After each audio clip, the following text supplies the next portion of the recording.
Hello Josette, j'espère que tu vas bien. Aujourd'hui, à travers ce podcast, j'ai envie de te parler d'argent. Et j'ai envie de t'expliquer pourquoi penser autrement à la matière, en fait, ça peut te sembler aussi difficile que de pas toucher à un putain de pot de Nutella. Parce que ouais, penser autrement en matière d'argent, ça demande vraiment de l'entraînement et c'est pas forcément inné. Donc, pour introduire un petit peu ce sujet, j'ai déjà envie de te partager ma vision en termes de création d'argent. C'est que l'une des clés pour créer l'argent dans sa vie, et n'importe quoi d'autre d'ailleurs, c'est de décider de passer en mode créateur. Donc c'est de comprendre que l'on peut tout créer, tout manifester, et l'argent y compris. Et moi je sais, il y a quelques années, quand j'ai réalisé que j'étais pas qu'une petite crotte dans l'univers, une crottounette, et qu'en fait j'étais responsable et créatrice, en fait ça a vraiment tout changé dans ma vie. Et c'est là que j'ai commencé à créer ma réalité. Et un des biais justement pour changer ta réalité, pour créer cette réalité, donc c'est pas l'unique biais, mais c'en est un qui est super important, ce sont tes pensées. Parce que lorsque tu penses, ça génère en toi des émotions. À partir de ces émotions, toi tu passes à l'action. Et les actions que tu poses dans ta vie, ça crée des résultats dans la matière et dans ta vie. Donc on est d'accord, tes pensées, selon ce schéma, ça crée ta réalité. Et déjà en fait, comprendre ça, juste comprendre ça, c'est hyper précieux. Parce qu'en fait, ça permet, en matière d'argent, de reprendre le pouvoir. De pas se dire « Waouh, je suis victime, je suis dépendante, je suis impuissante ». Parce que non, l'argent, en fait, c'est pas l'univers, c'est pas prendre une douche d'abondance, c'est pas ton oncle Jean-Paul, c'est pas ton ange gardien qui va t'apporter l'argent. Ça, c'est des aides, c'est cool. En fait, l'argent, ça se crée d'abord en toi, à travers tes pensées.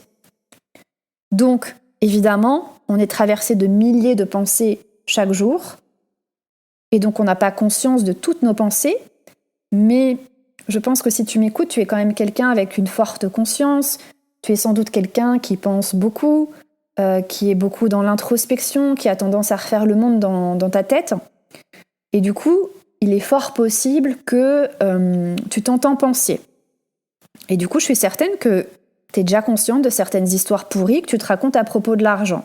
Tu as conscience qu'elles te limitent et que penser ce que tu penses à propos de l'argent, ça te rend pas service. Donc, c'est ça qui est dingue en fait, c'est qu'il y a une partie de toi qui le voit clairement. Tu le sais, tu en as conscience, tu dois penser autrement. Tu dois aussi parler autrement, tu dois aussi ressentir autrement. Ça, c'est des clés vraiment pour manifester l'argent. Et justement, j'ai envie de te raconter un peu un truc qui s'est passé le week-end dernier. Père Castor. Donc samedi, en fait, j'étais sur Insta et puis j'ai échangé avec une femme qui venait juste de s'inscrire à mon programme Argent d'amour. Donc mon programme Argent d'amour, c'est un programme en ligne que j'ai créé pour enfin dire oui à l'argent. Et ça commence ce lundi 15 novembre, donc je te laisse aller voir la page de vente si tu as vraiment envie de te transformer sur le sujet de l'argent. Et donc cette femme, elle était hyper contente de s'être inscrite. Puis moi j'étais hyper contente de l'accueillir parce que c'est une femme en plus qui a déjà suivi un de mes programmes par le passé et que j'aime beaucoup. Et puis elle me dit en rigolant, c'était par vocal, elle me dit « Ah voilà Marie, 3 messages avec toi et je viens de claquer de l'argent dans ton programme au lieu de le mettre dans ma maison. » Alors tu vois là, tu t'en doutes, c'est un peu comme si, Nabila, elle rencontrait 3 chirurgiens esthétiques et un dîner. Elle pourrait pas résister, moi non plus, là, tu vois, là je suis passée en mode coachasse. Coachasse, c'est quand j'ai envie de te coacher version désir enflammé. Donc je suis passée en mode coach et je l'ai invitée à observer les mots qu'elle employait. Déjà l'expression « claquer de l'argent ».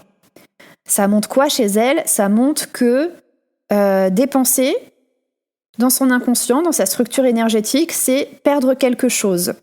Et tu vois, claquer de l'argent, elle le dit un peu en mode jeter de l'argent par les fenêtres. Donc c'est aussi, il y a comme une notion de gaspiller derrière ça.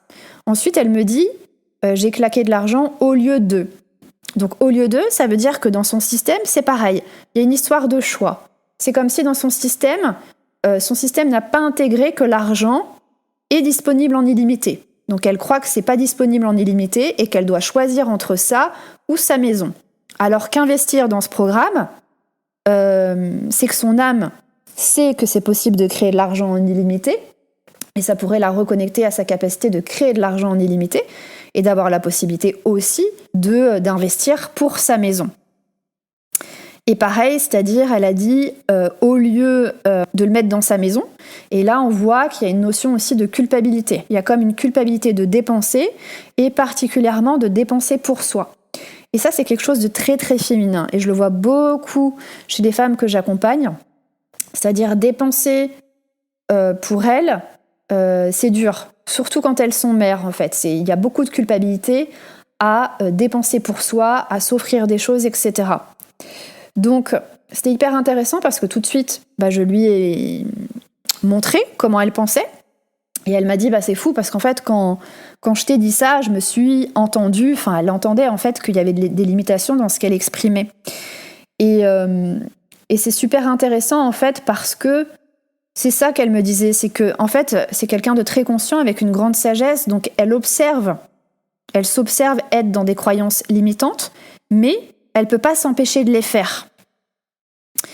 Et ça, c'est hyper intéressant parce que peut-être que toi aussi, justement, tu as la volonté de changer tes pensées et ton comportement en lien avec l'argent, mais en fait, tu te vois répéter les mêmes schémas.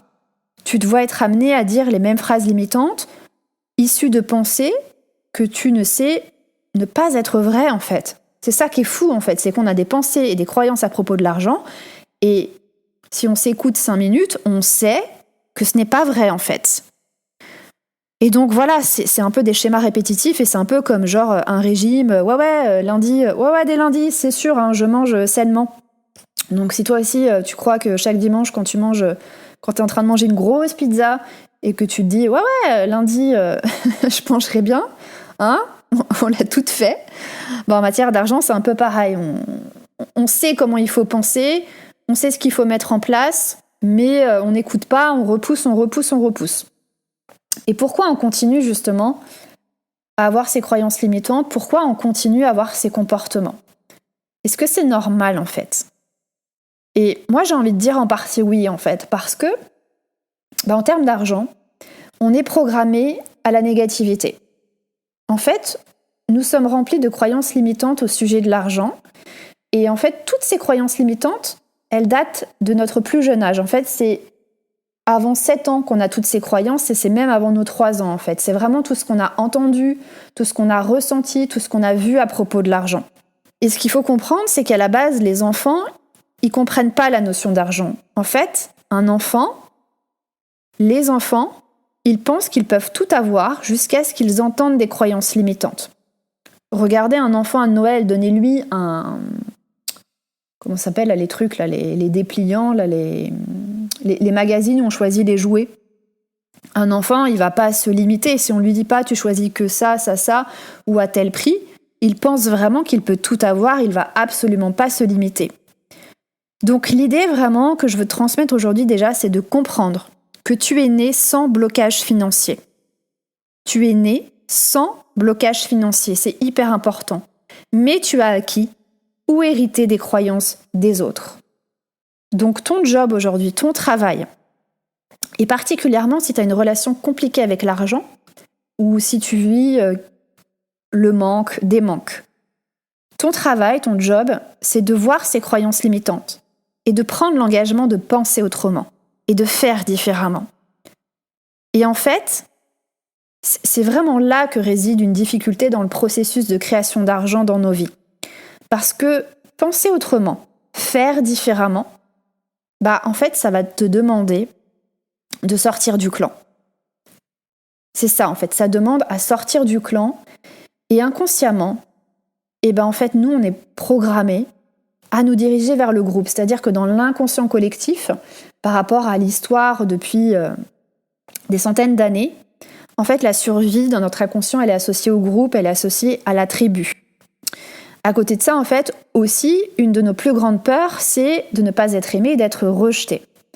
Je ne sais pas où est-ce que tu en es en matière d'argent, parce que pour moi, une autre clé aussi pour manifester de l'argent dans sa vie, c'est d'être OK avec le fait qu'on désire l'argent.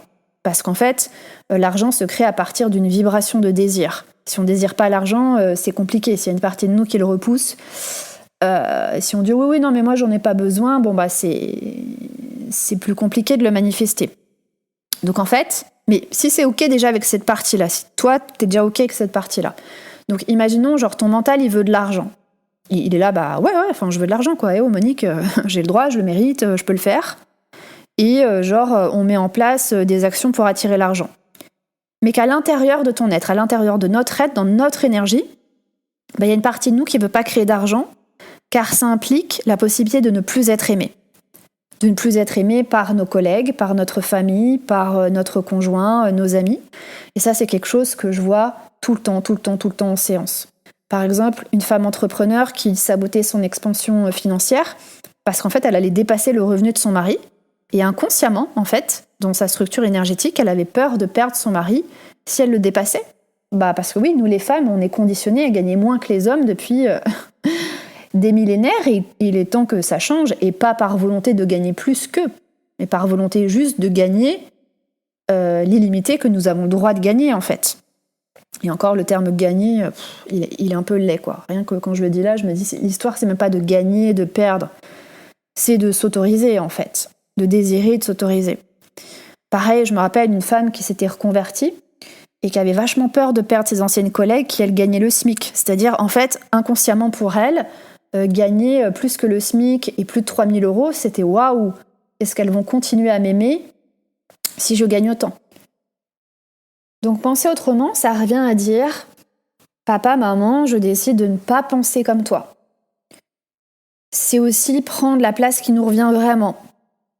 C'est arrêter en la matière de se construire par opposition ou par mimétisme.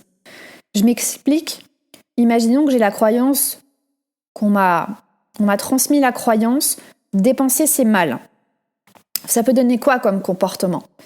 Ça pourrait me donner comme comportement d'avoir une gestion, d'avoir un aspect très contrôlant, d'être toujours dans le contrôle de mes dépenses, de mes rentrées, d'avoir une gestion très contrôlante de l'argent, ou au contraire, c'est-à-dire que comme on m'a inculqué que dépenser c'est mal, je vais avoir tendance à me dire je m'en fous, je fais ce que je veux et je dépense à outrance, au point par exemple de se créer des problèmes.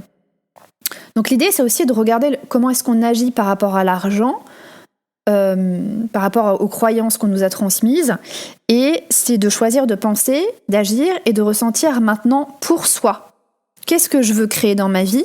Donc comment je dois penser, agir et ressentir pour moi, pour ma vie en fait. Parce qu'il n'est plus question aujourd'hui de se construire par rapport aux croyances des autres. Et penser autrement, faire différemment en matière d'argent, en fait, c'est une décision. Et moi, ça, c'est quelque chose que je répète tout le temps depuis des années, c'est que tout part de décision, en fait. Et que tu ne peux pas créer une nouvelle réalité à partir de la même identité et des mêmes décisions. Non, tu ne peux pas créer une nouvelle réalité à partir de l'identité que tu t'es construite, une identité qui appartient au passé et de décisions du passé. Et ce qu'on a vu aujourd'hui, c'est que tu as acquis ou hérité ces croyances limitantes des autres. Et le truc qui est à voir là, c'est qu'aujourd'hui, ces croyances, ce sont les tiennes en fait.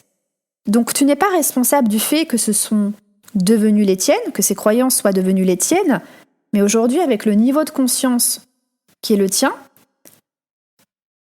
tu es responsable de ne pas choisir de t'en défaire. En fait, tu es responsable aujourd'hui du fait que tu continues à faire tiennes ces croyances et à créer ta vie à partir de croyances qui, de base, ne t'appartiennent pas. Ça, c'est ta responsabilité. Et en fait, c'est comme si, imaginons là, je te croise à la gare. T'es à la gare, t'es posé, je te croise. Et moi, je te file un énorme sac à dos. Genre un sac à dos hyper lourd, moche. Je sais pas, là, une couleur que tu détestes, il a cette couleur-là. Et il pue. Je ne sais pas comment, mais ce sac à dos pue. Je ne sais pas ce qu'il y a dedans, du fromage ou autre. Mais il pue, ce sac à dos. Et moi, je me barre sans te donner la moindre indication de ce que tu dois faire de ce sac. Et toi, bonne personne gentille que tu es, tu vas peut-être garder le sac, tu vas peut-être le porter sur ton dos, tu vas peut-être marcher avec pendant 1 heure, bien qu'il t'encombre. À un moment, tu vas commencer à t'énerver, ça va te créer du stress, de la tension, parce que ce sac, en fait, il te gave, il te limite, il sert à rien.